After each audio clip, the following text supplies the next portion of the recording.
Hello, I'm Noah Elkrief, and I want to talk a little bit about how I relate to emotions.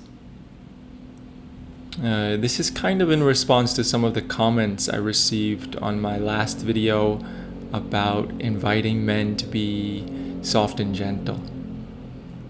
I received a bunch of comments that I was surprised by in what people view being a man as, or what being soft and gentle is. So I wanted to speak a little bit about that. So, as a human being, I have emotions. As a human being, you have emotions. Now, what are we going to do about them? What are we going to do about them? Some people bury them and suppress them, and some people allow them to be expressed. And both sides have their drawbacks. Now, if we bury and suppress our emotions and don't show them, there can basically only be one reason why. We're afraid.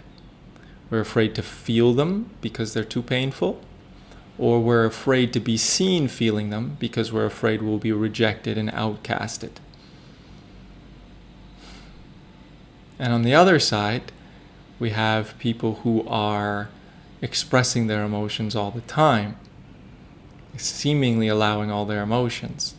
And the sort of downside of that, or the sort of unclarity in that, or non-helpfulness in that, is that when we're just allowing ourselves to feel all of our emotions, we often are looking to others to take care of us so that we can feel okay, looking for safety from others to fix our feelings or make us feel safe.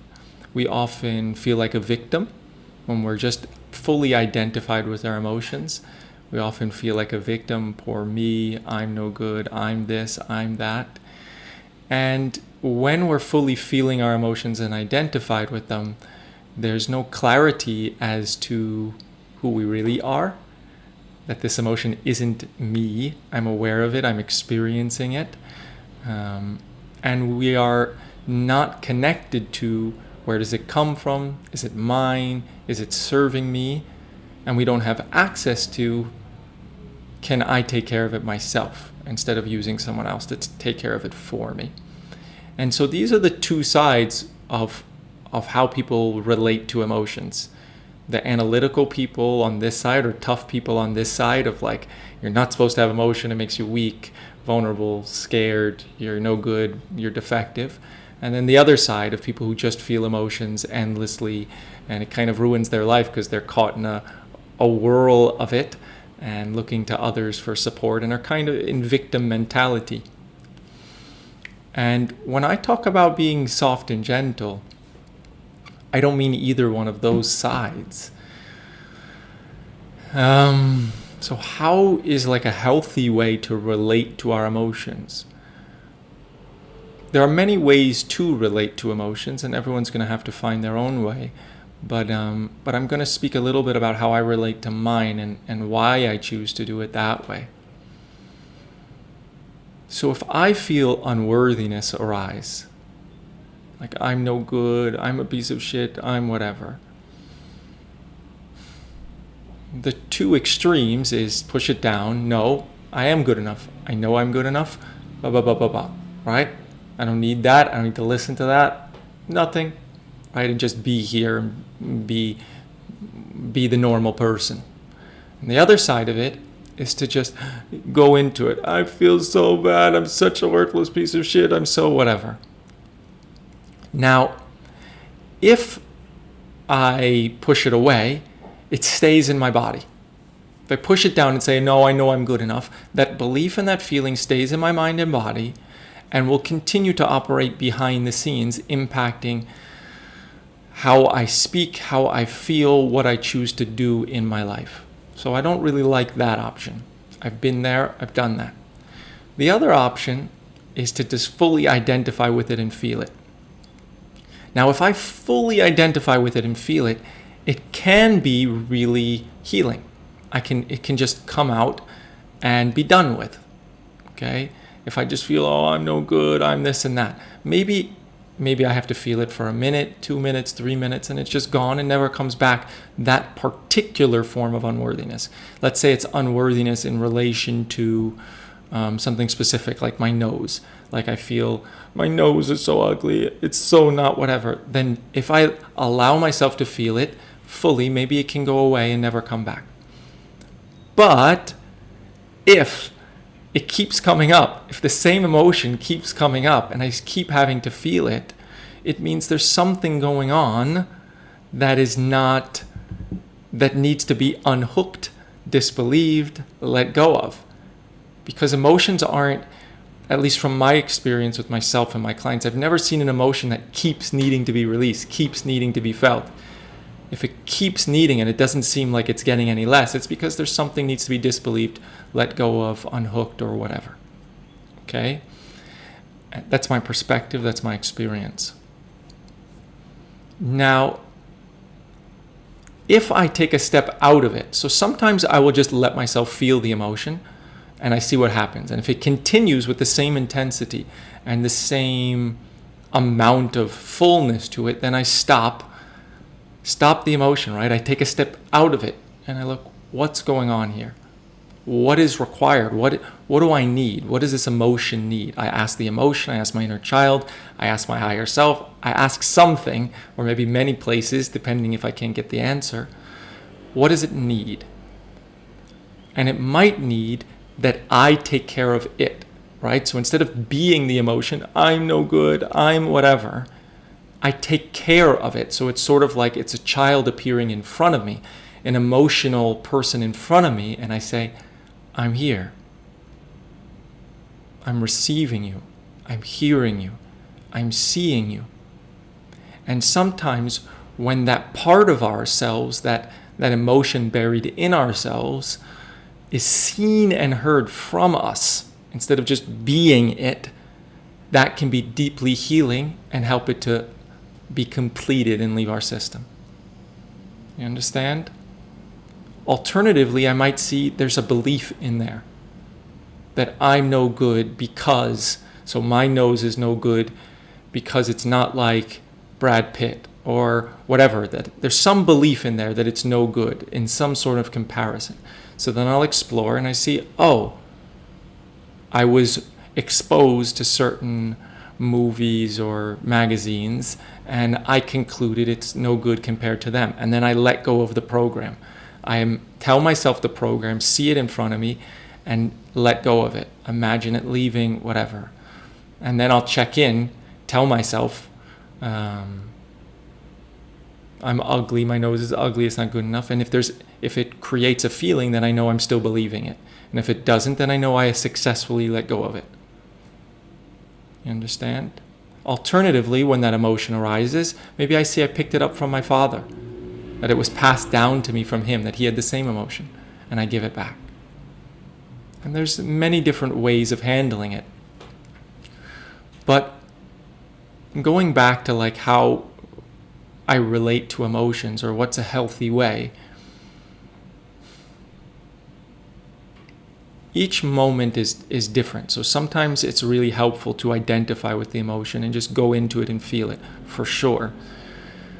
But when we live life identified with our emotions and just feeling everything, we're not connected to the other part of ourself, our more true core self of I am strong and I am powerful and I am okay and I am enough as I am. Even if dozens of emotions of I'm not good enough and I'm no good and I'm so afraid, those are just emotions, sensations, beliefs appearing within us. Like we are the container, the Tupperware, and sometimes it's holding broccoli and sometimes it's holding carrot and sometimes it's holding spinach. But the Tupperware remains solid. Even if it gets moldy in there and whatever, the Tupperware is still fine. So it's important when we relate to our emotions. Sometimes, yeah, you need to go into identification in order to fully bring up the emotion and express it and release it.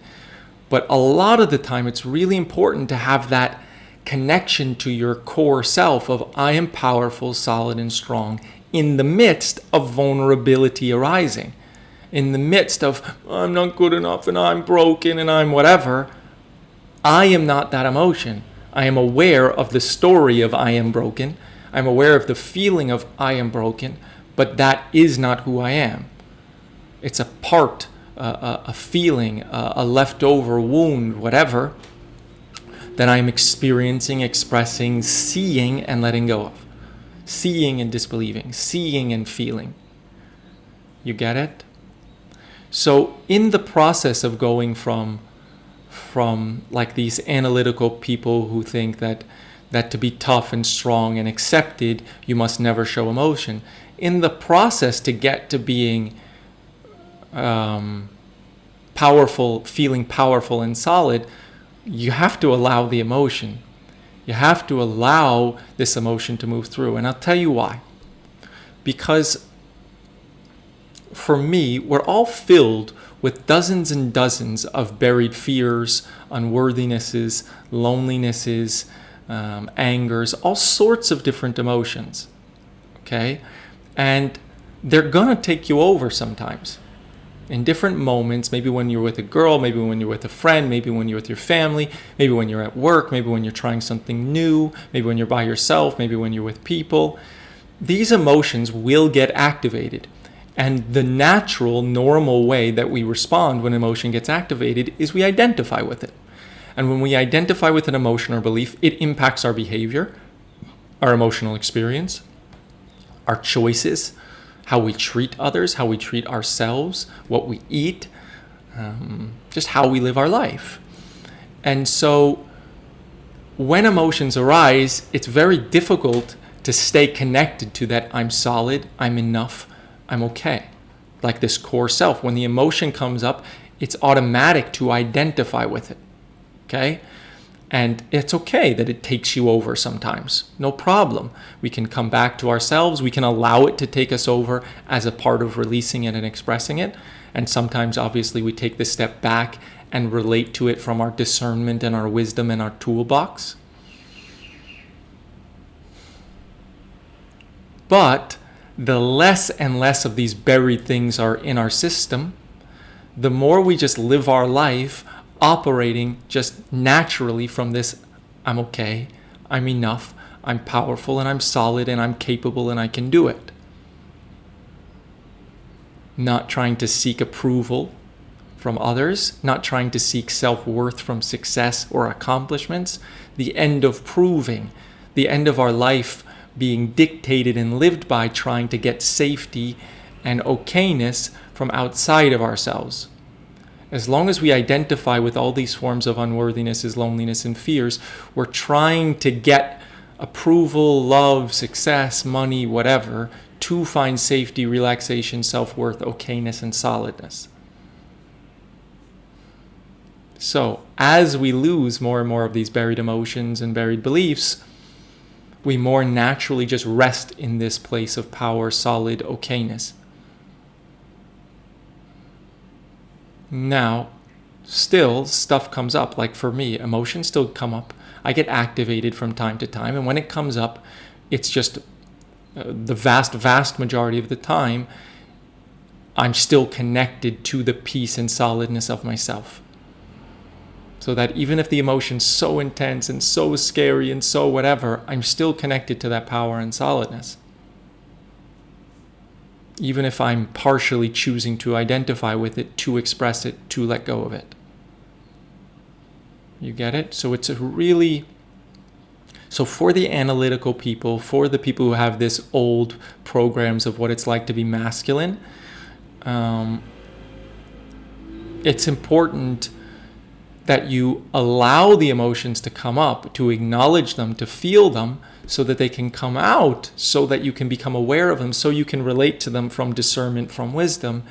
And as they come out, It doesn't mean you're fragile or vulnerable or weak when you express emotion. It's actually one of the most courageous things to do to express emotion, because so many of us, particularly the analytical ones and the ones who don't feel and think they're tough, are so scared to feel because of the pain of them, either now or in childhood, or because of the fear of rejection.